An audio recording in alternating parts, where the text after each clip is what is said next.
Guys, nalubak ako nung nakaraan. So, may lumagutok. Puri lang ako. Nag-adjust ako ng chain. So, ito, nung naghihigpit ako, nakita ko na nga ito. Ayan, sa ProLink. So, ayun, nag-order ako sa Shopee. Isang set pala yun. At dahil dineliver siya kahapon, ito, ikakabit ko na siya ngayon.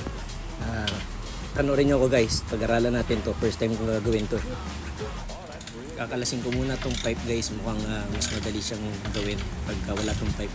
Kasi dudukutin sa ilalim.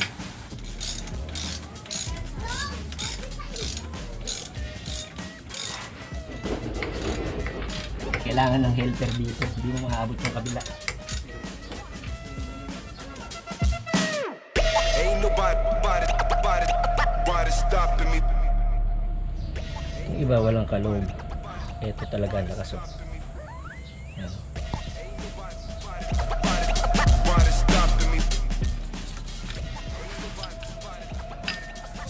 Anyway, kailangan sabunan to Tirahin natin ang degreaser.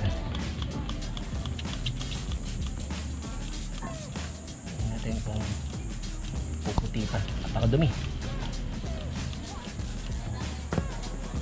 So, yan pumuti, luminis. Para liwaw. Ito yung galang muna to guys. Tapos babaklasin na natin. Actually first time ko magkakalas nito. Isang oil seal.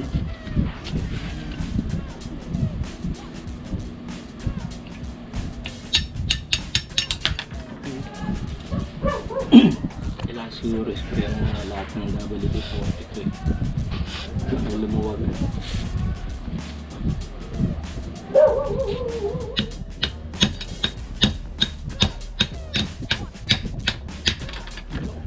Mahirap din palabak natin to, sir.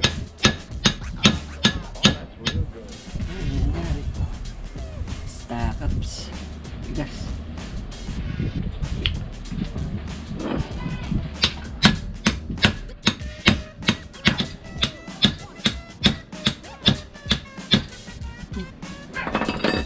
Suko.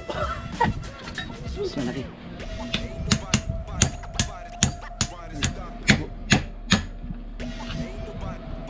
Ilukpo ko lang muna siya papasok. Ayan guys, tignan nyo. Kasi kung paparuin ko na agad siya palabas, mahihirapan daming dumi yung kailangan malinis muna yan para mailabas natin. Tapos yung isa mas mabilis na. Ito nga, lilinisin to. Kailangan ito linisin. Kailangan matanggalin mga tinga, kalawang, para mabilis mailabas yung bearing. Saan ko na siya ng liha kabilang side. So malinis na yung dadaanan niya. Tignan natin kung kayang itulak nito.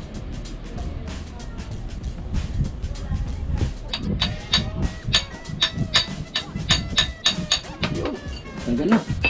Pala yung nagpalitan ko. Isang part lang yung rolling ko na tama ito. Pero the rest maayos pa yan. Kaya lang kahit maayos pa siya, pinalitan ko na. Pinaklas ko na rin lang.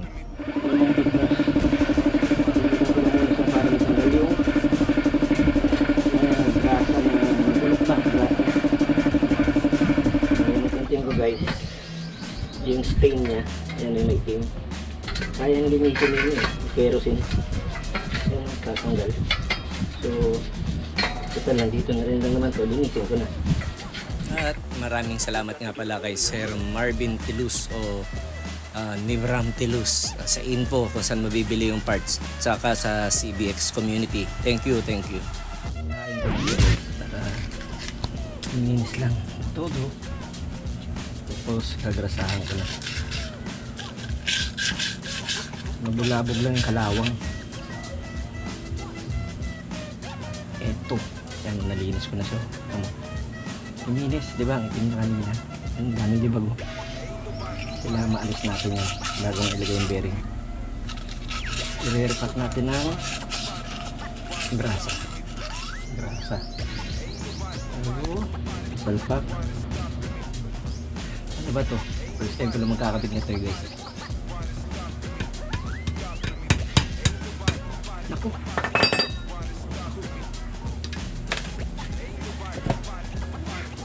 Bukas na bearing.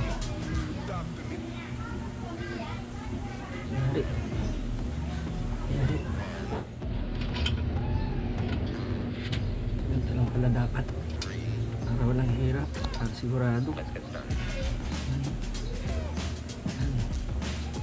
Pihit-pihit lang guys para ano, pantay. Yaw. Yaw.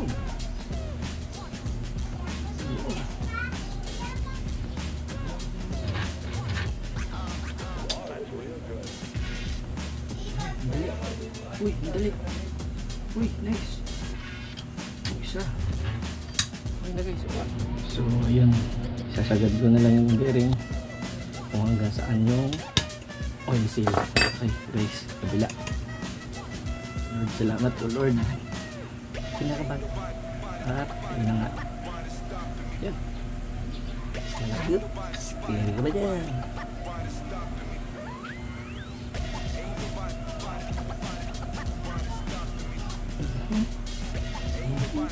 Naglasahan ko lang muna itong bearing. Takot ako kanina guys. Kala ko may problema ako sa bearing. Nagkahulig yung pin bearing kanina na pinupukpukan ko. Dapat pala hindi siya pinapalo, pinipress. Pwede siguro siyang paluin. Pero yung busing nakakabit. Ito. Para wag mahulog. Uy, nice. Uy, nice. Lord, nabilis lang. Uy, teko po.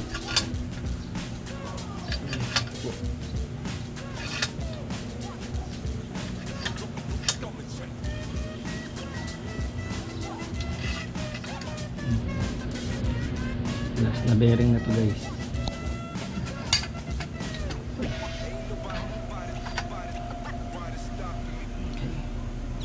Kaya lang madulas yung kamay ko eh, pero since hindi naman tayong pang punch, i-punch na natin.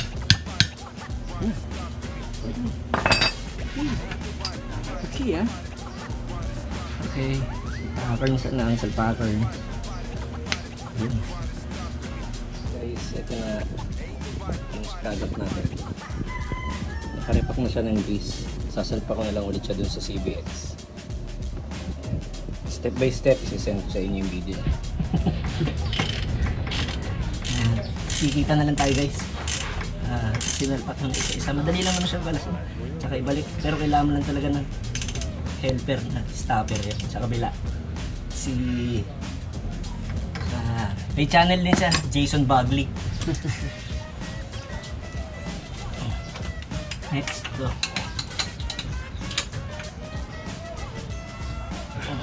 Last. Pinabalik ko na itong pipe. Mas madali kasi kumilos na magkabit pag walang pipe. So yun, last time nung bago ko na-discover to, may problema yung busing niya. Kahit pag binaba ko lang sa center stand, nararamdaman ko. Pag ginaganyan ko, may lumalagotok. Ngayon wala na. Nabili ko siya. Mababa naman yung odo niya at saka sa first owner. Second hand siya. Ang napansin ko lang sa kanya nung nira-rides ko na yung mga sunod na araw, pag may sudden lubak, may kunting lagatok, hindi naman ganun kalakas. Alam nung may-ari. Pero maluwag yung chain, in-adjust ko yung chain. Nung in-adjust ko yung chain, nung naghihigpit na ako, tumataas yung swing arm. Doon ko nakikita yung lagatok sa may Pro Link, yung pin bearing. Apat bali yun eh. Apat. Yung may pin bearing na yun. Isa lang yung, isang part lang dun yung medyo maluwag na. May konting lagatok. But the rest, wala. Since yung in-order ko sa Shopee, isang set na siya, apat na piraso. Pinalas ko na rin lang. Pinalitan ko na lahat ng bago.